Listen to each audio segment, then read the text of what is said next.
Morning, Professor Spooner. How are you?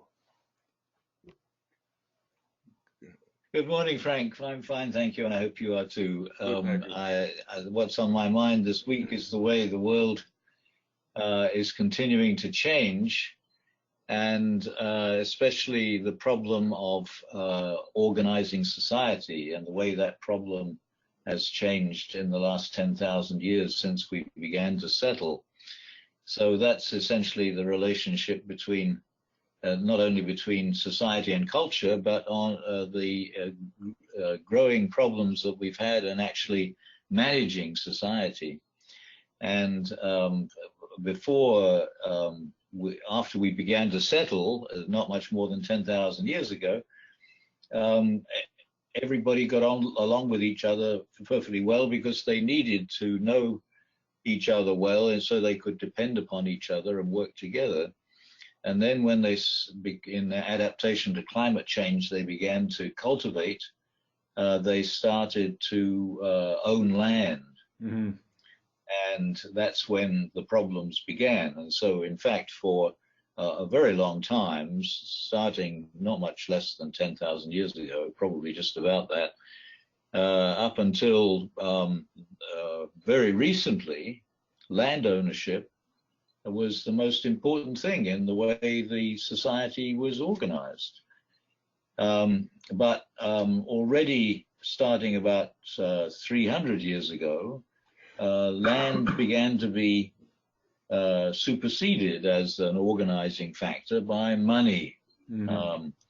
And that is particularly on my mind this week because of the news a few days ago that David Koch had died, because he obviously was a very influential person, mainly because of his financial position in society. So and then in addition to that, we've been reading a lot recently, not only about the fact that democracy is not working anymore the way it was planned and the way we thought it worked. And people have even been writing, I mean, people like Robert Dahl, I think Sheldon Wolin, I mean, these people who are well-known scholars on democracy and the American Constitution, mm-hmm. Suggesting that it really doesn't work as efficiently anymore as we thought it did. And then more recently still, there's been concern on the internet about whether the dollar is going to continue with its current function. So what would happen if we couldn't depend upon democracy anymore, and we no longer had this international currency, which has been so effective in bringing the world together and enabling people to interact with each other in economically and financially, globally, for what, 70 years or so now? Yeah. Yeah.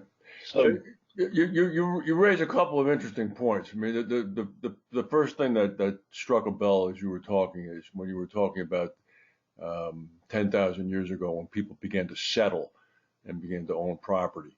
And it's well known in law school that the earliest form of law from which everything else sprang, including contracts and torts, is in fact property law. Because way back at the dawn of the common law era, there were rules that had to be put in place so that people who owned, quote unquote, owned land could assume their right to keep other people out of it, and prevent people from trespassing, which led to torts as to how to punish people who did trespass and the activities that those people perpetrated while trespassing. And then it led to contracts because they had to figure out a way to convey that property if somebody wanted to trade property or sell it and receive something in return. So there's no doubt that idea of the land affected everything from there on.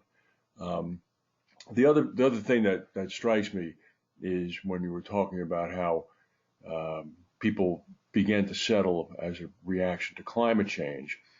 And then you talked to them about how democracy is no longer working and how the dollar may no longer perform the role that it's played. And I can't help but think about. I mean, the Earth is how many billions of years old, and I mean we're talking about a 10,000-year speck, and then within that 10,000-year speck, we're talking about pick a number, a 300-year speck, and meanwhile, we're beginning to undergo climate change again, if we ever stopped undergoing it, which I'm sure we didn't, but now we're accelerating it. We're going to be having this conversation 500 years from now, or our descendants will. So, I mean, I'm not sure about the influence of money on democracy, because perhaps, I guess, after all these years, I will come out and say it. I'm not really sure whether or not we ever had democracy, quote unquote, to begin with. Well, the next thing I was going to say was that, in fact, the relationship between society and culture has been changing. Mm-hmm. When communities were very small, certainly before the beginning of agriculture and the ownership of land, things changed only very slowly because everybody depended absolutely on knowing what to expect from everybody else, and so it was difficult for things to change. And as the size of our communities, and especially the arenas within which we interact with each other, has been growing at an accelerating rate, culture changes much faster. And so one of the big problems of the modern world is not only the need to replace or rethink systems of government and financial systems, but just exactly how we're going to understand each other, or how we're going to get used to living with each other when there's so much cultural variation, or things are changing so fast. And of course, language makes it even more complicated.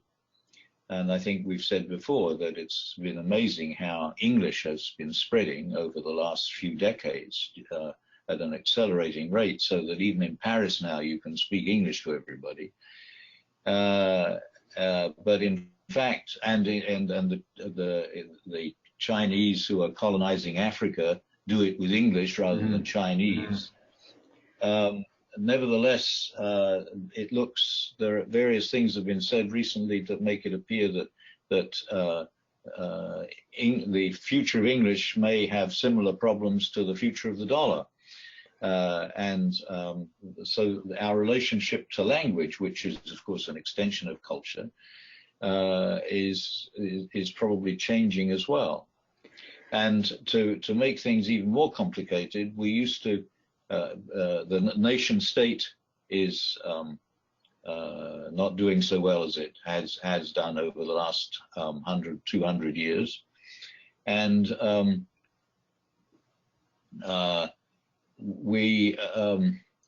we're not sure how anything is going to be organized politically. So I'm an optimist generally, but it's very difficult to foresee what a future globalized world, which we're told by demographers is not very far away from us, what it's going to be like. Well, let's take a case in point then. Let's look at David Koch and his brother Charles. All right, unelected people, unknown to most of the people in this country, billionaires, multi-billionaires, who made a decision to spend 10 or 15% of their fortune on political advocacy in order to influence the future of this country along the lines of their desires. Is first of all the main question is that appropriate? Is that still within the confines of quote unquote democracy? Well, I think it was Robert Dahl some 50 years ago who began talking about problems in the way democracy was working, that it was being managed not by individual votes from individual citizens, but by I forget what word he used now, but he also talked about plurocracy, I think. The idea that it was being managed by small groups of people who had more influence than other groups of people. And of course, what's been happening recently in the 2016 elections here, and the problem with what's happening in England with Brexit, and there are similar problems in France and Germany, though with not such difficult results so far. This makes it particularly difficult to see what the next stage of the historical process is going to be. Well, it's very interesting indeed, because if you get a group, and I mean we know that they exist. I don't want to sound like a conspiracy theorist, because I really don't believe in that.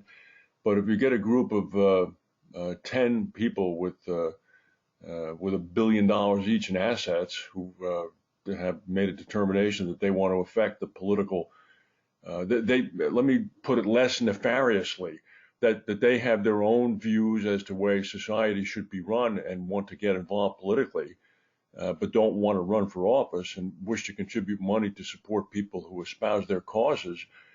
I mean, that occurs in every country. It occurs in France, it occurs in England, it occurs here, it occurs in Russia, I mean, it occurs in Latin America.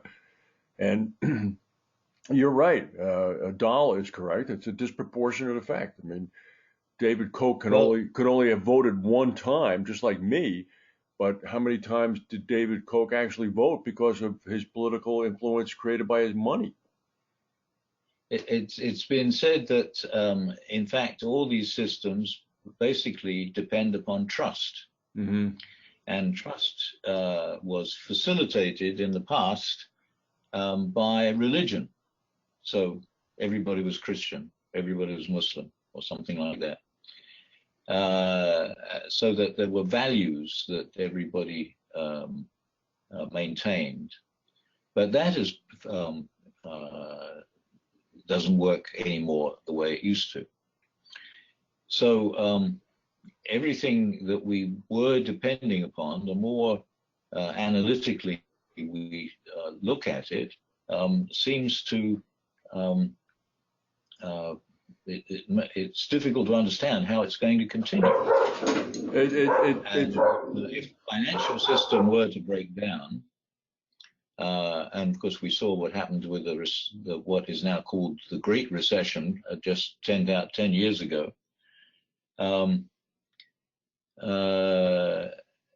it's difficult to see what's going to happen next. Well, it's very difficult to see what's going to happen next, because, as you say, the democracy is predicated on trust, and what happens is vast sums of money are being used to affect the view of the voter, who he or she individually has to make that decision as to who to support based on trust. And you don't get to meet the candidate face to face. You don't get to even physically see the candidate face to face. Most people don't read the candidate's position papers. I mean, they glean information from either Facebook, social media, or an isolated TV ad. And that then creates this cocoon of thought process about a candidate. And that leads to the person saying, I trust so-and-so, or I don't trust so-and-so. And it's all very insidious. It's not the way it should be. I think that, and this is probably a useful note for us to finish on, that the election process, which starts with the primaries next winter, and the Brexit process, which we have no idea what's going to happen to it in the next year, are going to be very useful and interesting tests of these things that we've been talking about. I should say so. Well, I'll be in London this week, and I'll be able to give a first-hand report when we next talk. All right, Professor. Okay. Thank you very much.